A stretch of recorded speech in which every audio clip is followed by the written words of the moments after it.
All right, welcome back to the Elias Macko Show. It's the third hour of the program. We're with you until noon. We begin this third hour of the show by looking up at the sky, particularly during the nighttime hours. Now, the Montreal borough of Mercier-Hochelaga-Maisonneuve says it's committed to reducing light pollution. Why? Well, in the city on a clear night, you can see a couple dozen stars in the sky. But if you travel outside of the city, you can see about 3,000 stars. So how do we reduce light pollution so that when night falls, you can enjoy those stars? Oh, and planets as well. A fun fact, by the way, sometimes when you're looking up at the sky and you do see a star that's shining bright, it's actually a planet. It's like Mars or Jupiter. Fun fact.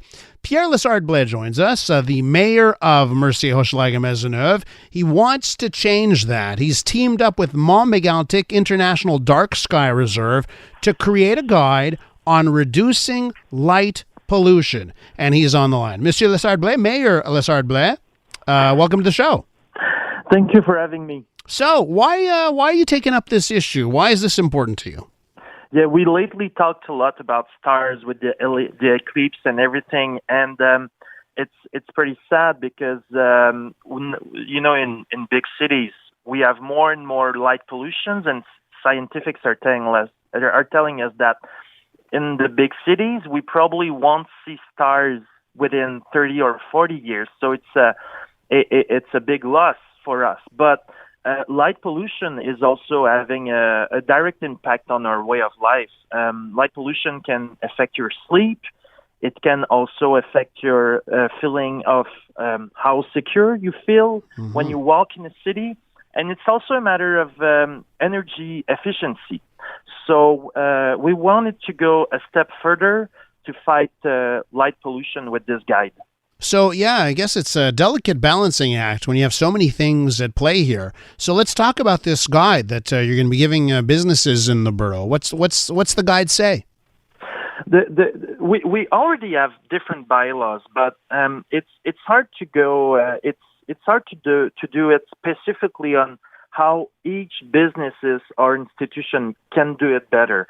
So we teamed up with Montreal International Dark Sky Reserve, and they were really happy and excited to work with a first borough in the city of Montreal, and they're hoping to work with more boroughs actually.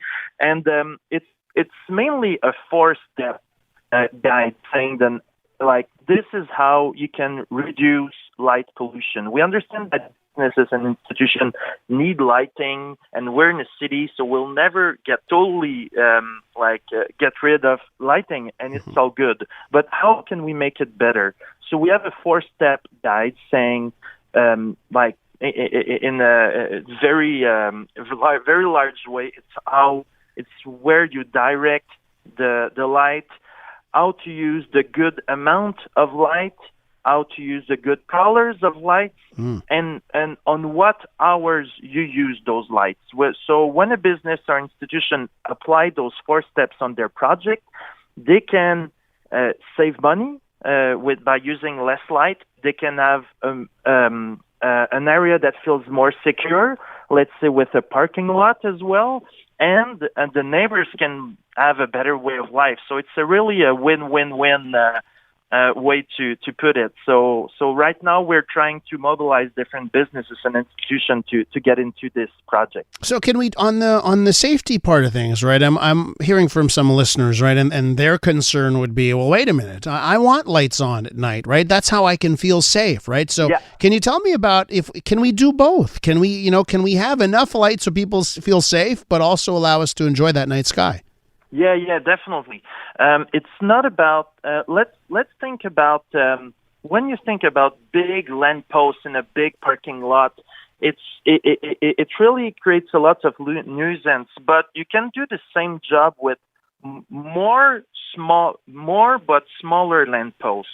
So the thing is not to reduce the light effect on the ground, but to reduce the nuisance. But most of the time, you also get a better feeling of security. So within that guide, we do have examples of where we have more but smaller lights and warmer color lights that increase the feeling of security and the security itself, and at the same time reducing the light pollution. So it's definitely a win-win. We're with Pierre Lessard-Blais, the mayor of Mercier-Hochelaga-Maisonneuve, talking about light pollution. So I guess, Mayor Lessard-Blais, what we're talking about here is if we have lights that aren't properly planned, they cast their light up into space, up instead of casting the light where it needs to go in order to keep people safe. It's just wasted light that's heading up into the atmosphere. Is that what we're trying to tackle here? Yeah, as well. I mean, having a connection with the stars is also a good start for to influence our kids towards science and to educate them. And when I come from Lac Saint Jean. That's where the accent comes from. But it's also every time I go back to my mother's, I think it's beautiful to have those thousands of stars that you can see. And in the city, we have a lot of services, but we're disconnecting from the nature. So having a better connection with our nature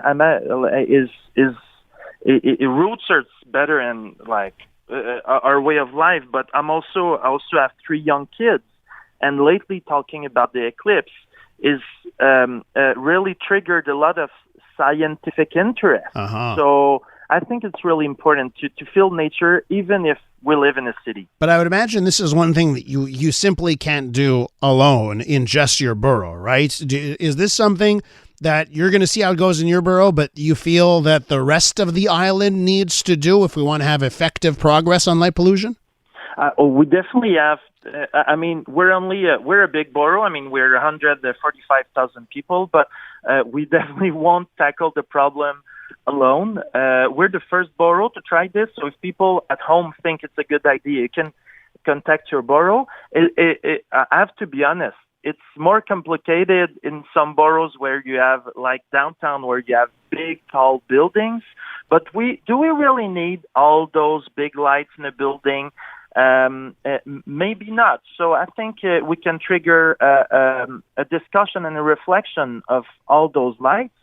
And when the government of Quebec is telling us that we have to reduce the use of our energy with the state of our planet, it's also something we have to think about. So, I mean, that's why Montreal International Dark Sky Reserve were so excited to work with us, because they're only hoping it's a new chapter and that they will take more steps within the city of Montreal. And I just want to know, is this this is just recommendations, or are there like bylaws that are coming into place and, you'll be fining businesses at the end of the day? Or is this more like, hey, everyone, here's the best practices, let's try and get on board? Yeah, it's second option. We already have bylaws, but, bylaws are applied coast to coast, I'd say. I don't know how to say it in a borough point of view, but it's applied to everyone. But when you talk with the citizens that live beside a parking lot, their nuisance they're living is very specific to this problem. So then we can go to the owner of the parking lot saying, hey, we will support you in your reduction of light pollution, and this is how you can do it. Because, when you have the borough that knock on your door saying, hey, you create too much light pollution, the business doesn't really know where to tackle the problem, So we're trying to support the businesses in that thing, and we're starting a discussion. So we're definitely not solving every problems with this guide, but it's the step forward. And if there are bylaws or new practices that we can adopt, we'll definitely study them. Well, Mayor Lessard-Blais, I'm someone that certainly believes in the power of looking up at the sky at night and seeing those stars and planets and wanting to dream. So thanks so much for coming on the program this morning. Thank you so much. Have a good day. That's the mayor of Mercier-Hochelaga-Maisonneuve, Pierre Lessard-Blais.